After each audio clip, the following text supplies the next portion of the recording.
invitarles a abrir sus Biblias en Romanos capítulo 6.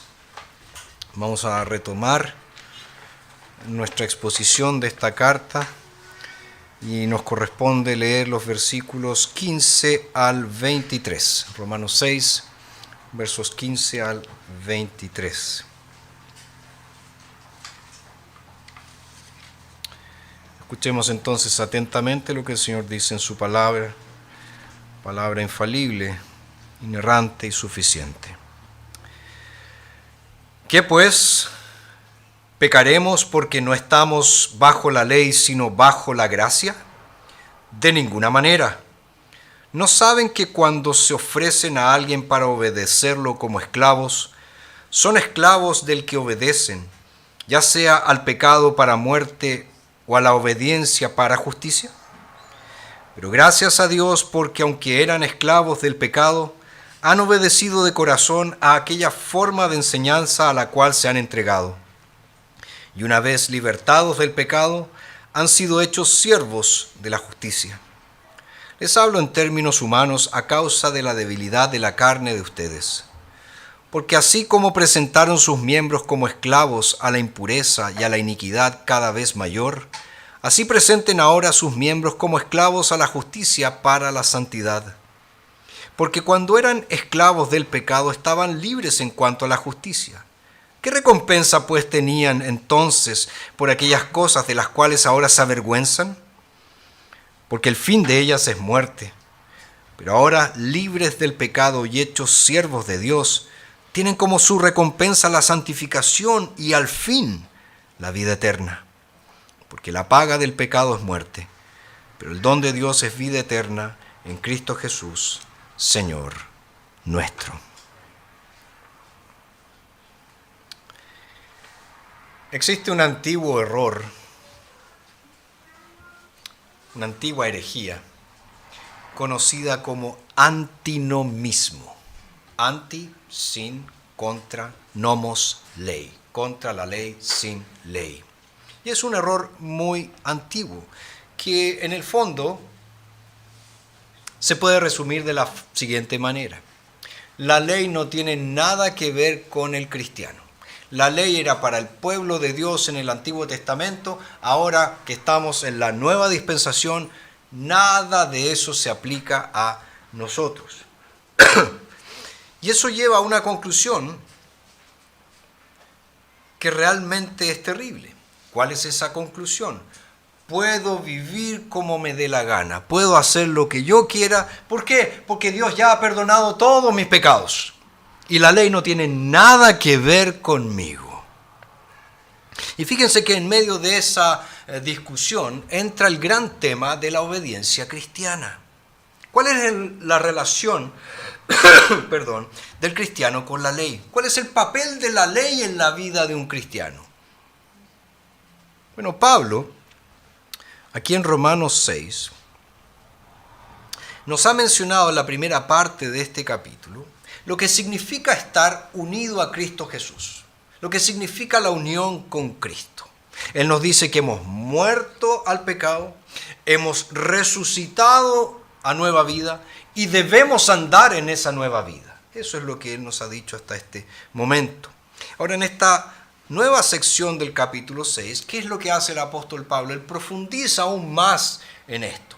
Él quiere que entendamos cuál es esta nueva dinámica que debe gobernar la vida del cristiano.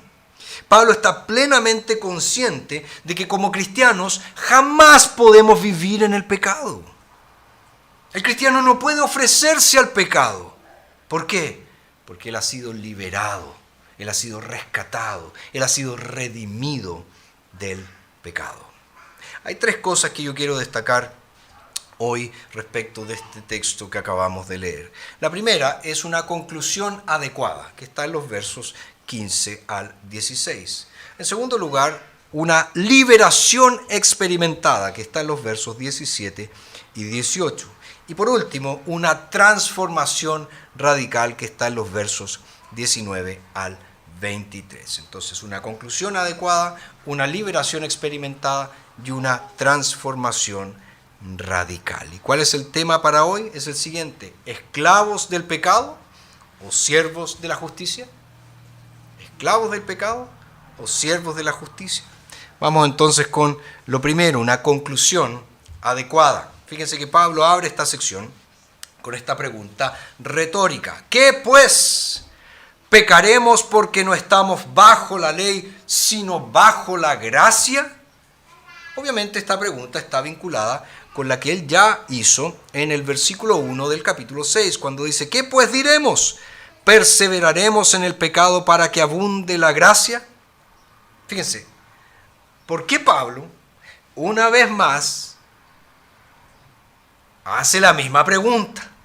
¿Cuál es la razón de que él insista una vez más en esto de que como creyentes, cuál es nuestra relación con el pecado?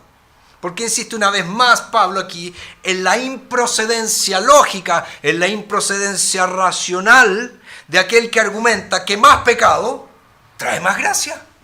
Si yo peco más gracia voy a recibir. ¿Por qué? Pablo no dijo en el capítulo 5, verso 20, se agrandó el pecado, abundó el pecado, la gracia sobreabundó, vino más gracia. Entonces, ¿cuál es la lógica? Si más peco, más gracia voy a recibir.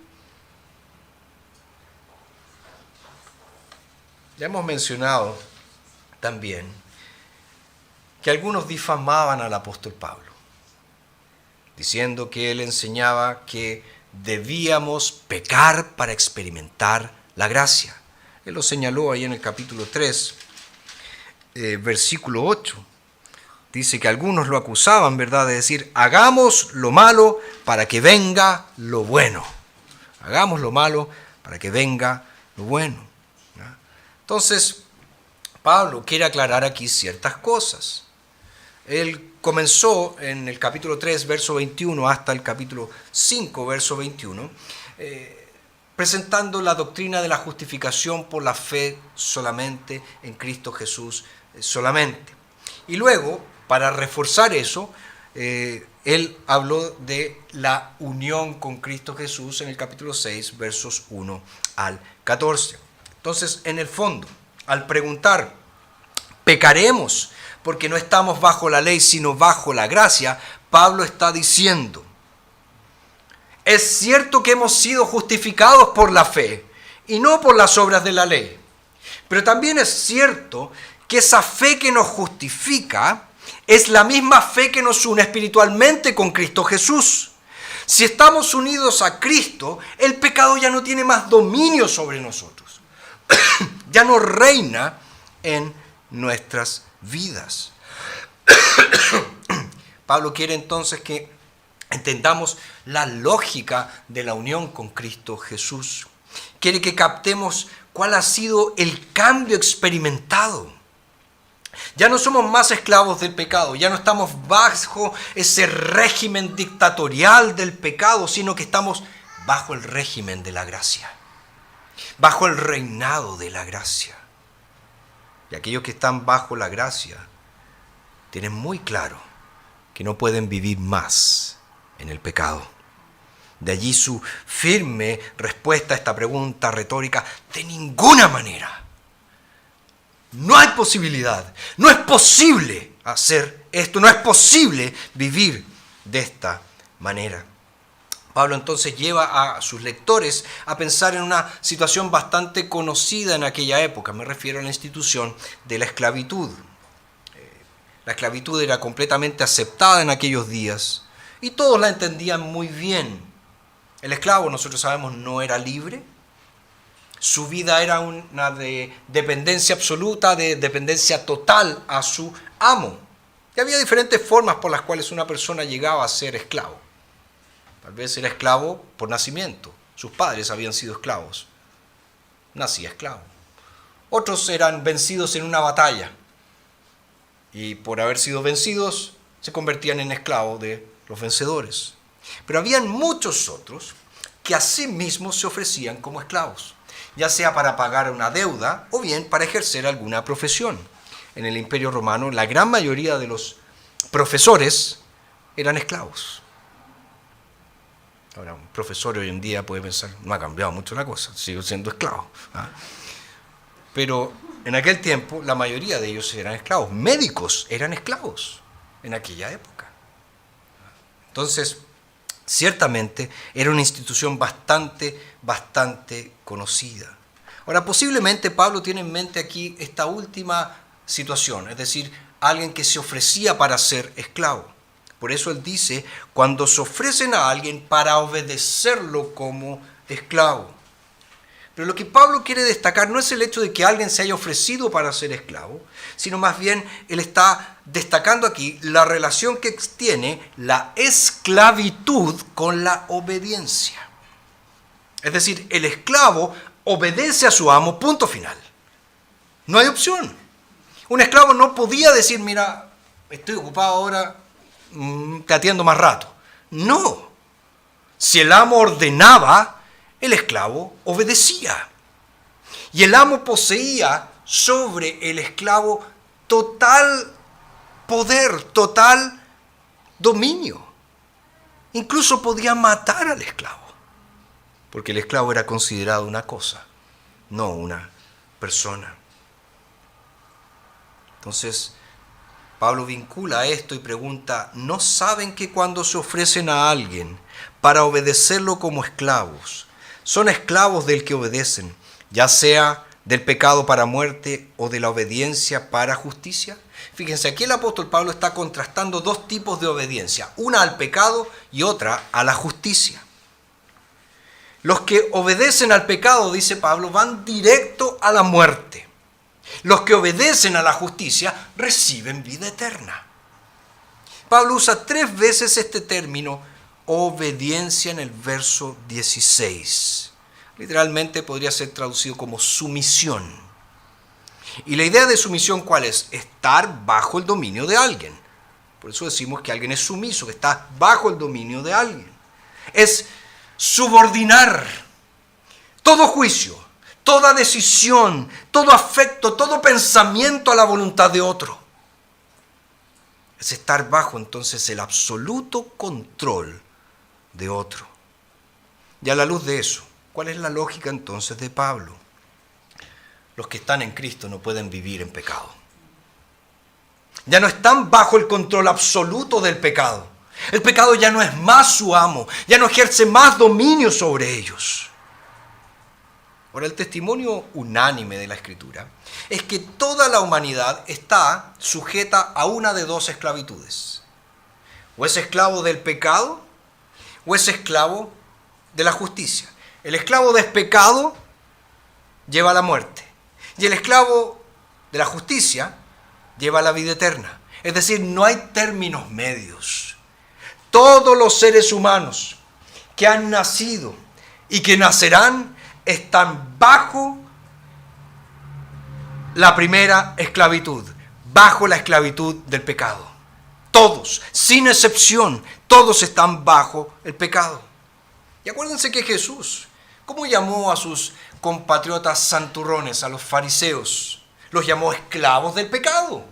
Se ven muy lindos por fuera, se ven muy religiosos ustedes, pero son esclavos del pecado. Y esa acusación se aplica a todo ser humano que ha vivido sobre la faz de la tierra.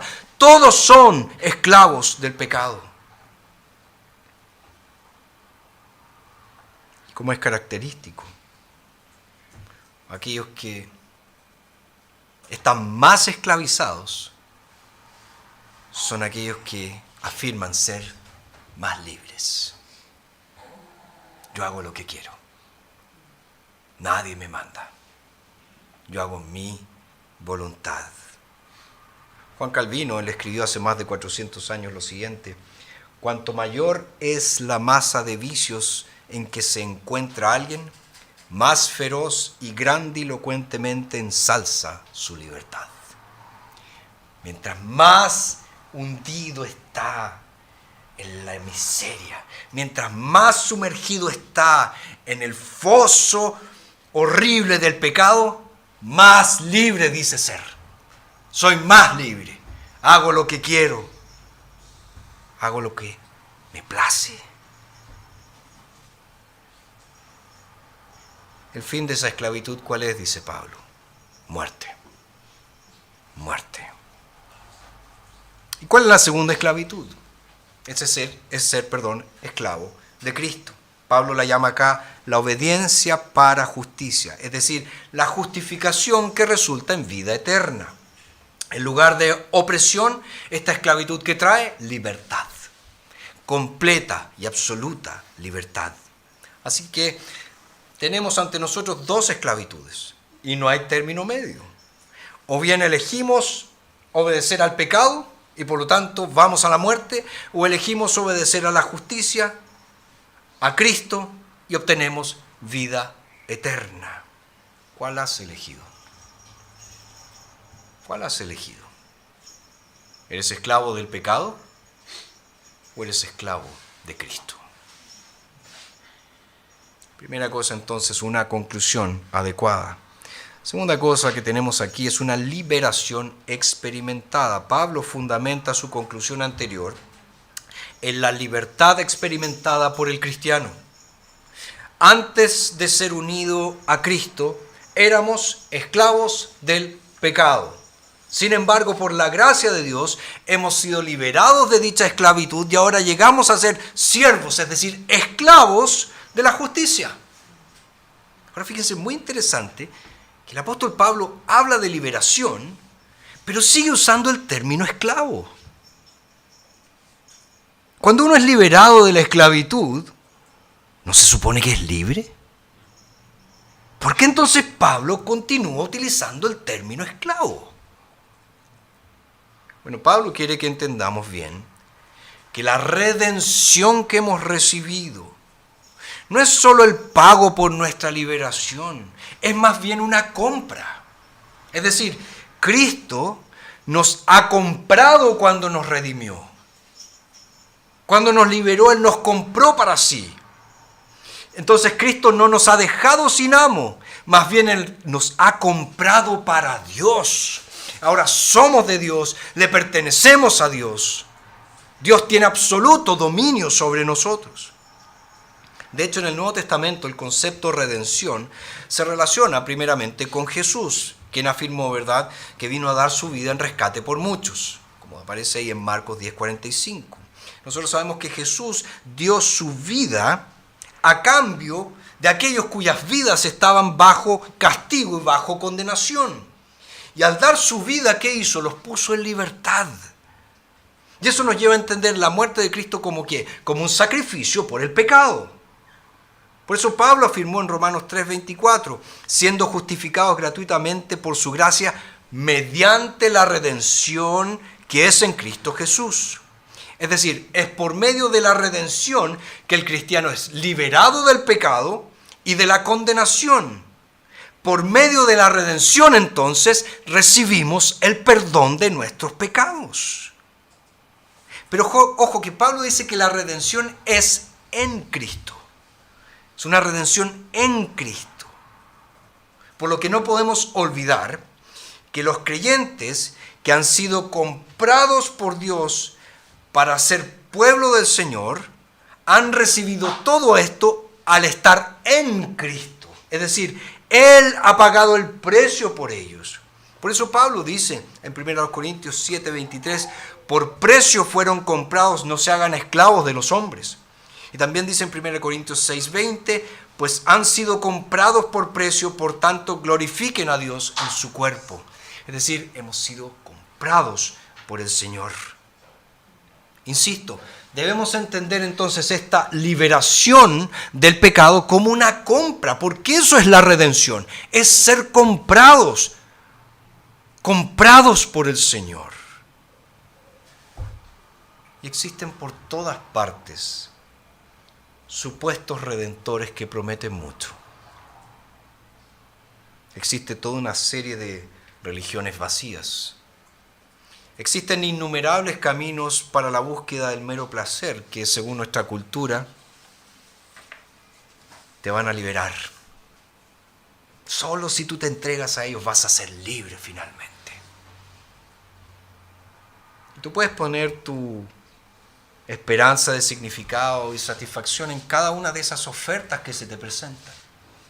Puedes poner tu esperanza y satisfacción en la familia. Mi familia es todo para mí.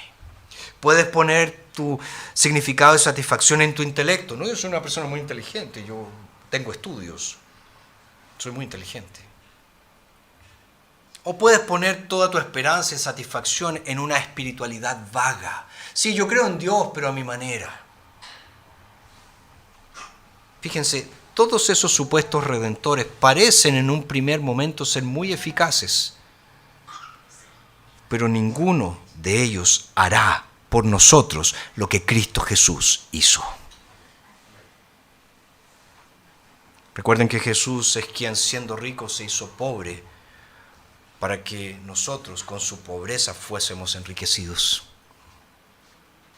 No se olviden que Jesucristo se humilló a sí mismo, haciéndose obediente hasta la muerte y muerte de cruz por nosotros.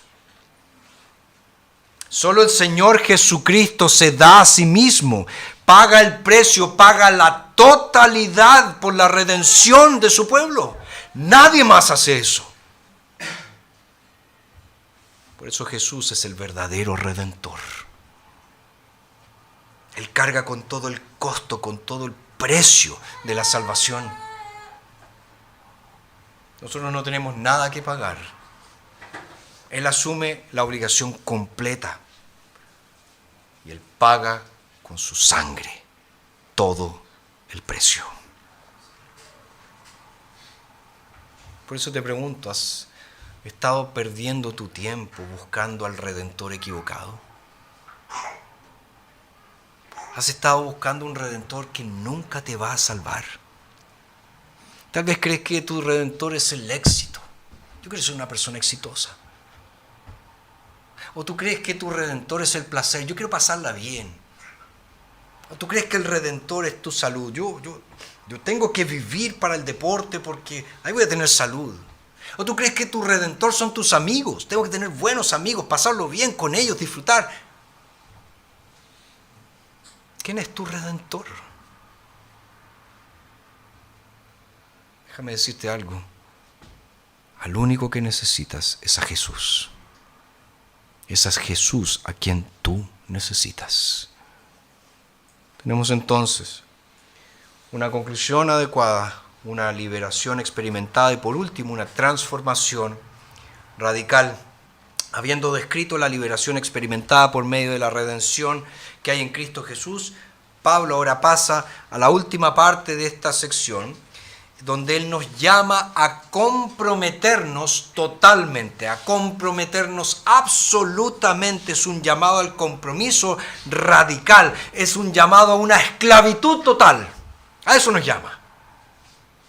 Y Pablo nos llama a la obediencia, que es una profunda esclavitud, es una tremenda esclavitud.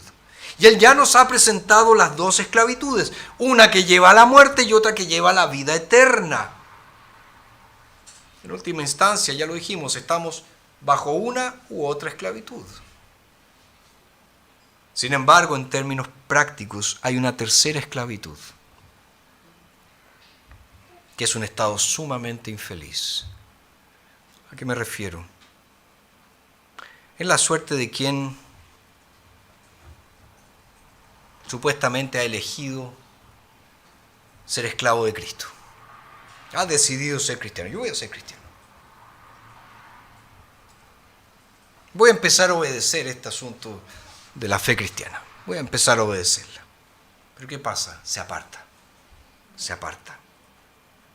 Esa persona nunca va a experimentar la gloria de la obediencia.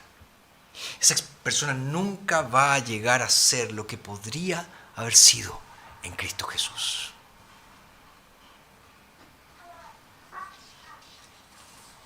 Algunos de nosotros sabemos muy bien lo que es eso. Dios nos ama. Somos suyos para siempre. Pero han pasado los años desde que fuimos redimidos por Cristo. Y sabemos muy poco de la libertad de la obediencia. Porque nos decimos cristianos, pero vivimos como nos place.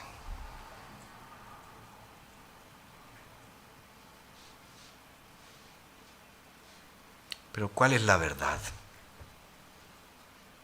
La verdad es que en la esclavitud a Dios hay libertad. En la esclavitud a Dios hay libertad. En la obediencia a Dios hay libertad. ¿Cómo es la esclavitud a Dios? Me gusta lo que dijo Juan Crisóstomo. Es mejor que cualquier libertad. La obediencia a Dios es mejor que cualquier libertad. Cualquier libertad que te puedan prometer. La obediencia a Dios es mucho mejor. Es más grandiosa, es más gloriosa, es preciosa. Pablo deja eso muy claro en los versos 21 y 22, cuando él dice: ¿qué recompensa pues tenían entonces por aquellas cosas de las cuales ahora se avergüenzan? Porque el fin de ellas es muerte. Pero ahora, libres del pecado y hechos siervos de Dios, tienen como su recompensa la santificación y al fin la vida eterna. Fíjense, nuestra esclavitud pasada, ¿qué trajo? Vergüenza y muerte. Eso trajo. Nada más que eso. Pero nuestra esclavitud a Dios trae no solo libertad del pecado, sino santificación y vida eterna. Es decir, la experiencia práctica de crecer más y más y más como Cristo y la experiencia real de saber que tengo vida eterna aquí y ahora. Eso trae mi obediencia a Cristo. Y de allí que en el verso 23 Pablo nos presenta un resumen. Dice: porque la paga del pecado es muerte, pero el don de Dios es vida eterna en Cristo Jesús, Señor nuestro. Pablo está diciendo: el antiguo amo, el pecado, paga su salario. Paga su salario. ¿Cuál es su salario? La muerte. Él paga la muerte. La muerte obra en la vida de aquellos que están bajo el pecado, y un día esa muerte va a dar el pago final, que es el castigo eterno. Pero el nuevo amo, él no paga salario. Lo que él da no se puede ganar. Todo es de gracia. Todo es de gracia. La vida eterna no está en un futuro incierto e inseguro. Existe en nosotros y para nosotros en Cristo Jesús. Pablo comenzó con la pregunta y respuesta retórica: ¿qué pues? ¿Pecaremos porque no estamos bajo la ley sino bajo la gracia? De ninguna manera. ¿Por qué?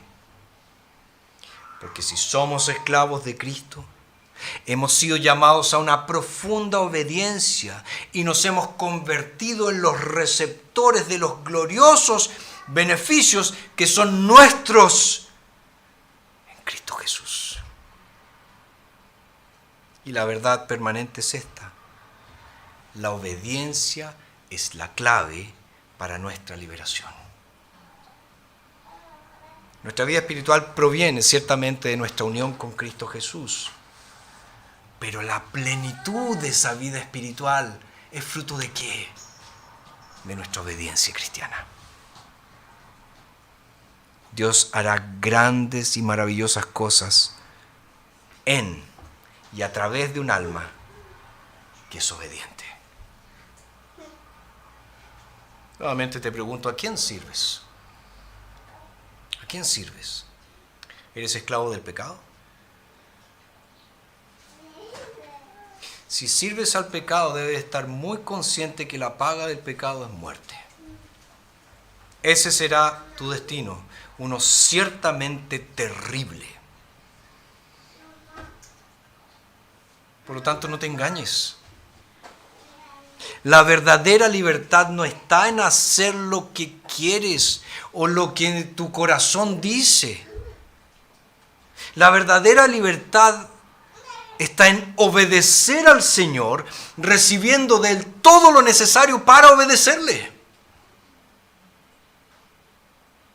Queridos, nosotros recibimos de Dios la salvación gratuitamente. Nadie compra, nadie gana su salvación, la recibe de gracia.